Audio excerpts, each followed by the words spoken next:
नमस्कार बंधुरा आज आमी बानाबो पाट शाक भाजा। আমি নিয়ে নিলাম পাট শাক, কাঁচা লঙ্কা, রসুন, পেঁয়াজ, ফোড়নের জন্য কালো জিরে আর শুকনো লঙ্কা, নুন, হলুদ, চিনি আর তেল। পাট শাকটাকে খুব ভালো করে ধুয়ে জল ঝরিয়ে রাখবো, কারণ পরে আর আমি ধোবো না।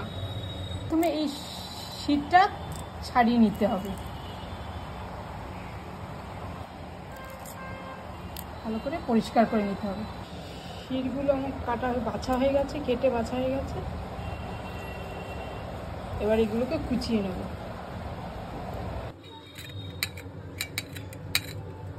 কড়াইতে তেল দিয়ে দিচ্ছি, একটু শুকনো লঙ্কা ভেজে আমি তুলে রাখবো।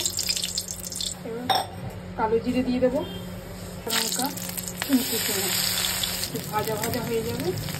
কালার এসে গেছে রসুন, এবার শাকগুলো দিয়ে দেবো, পাট শাকগুলো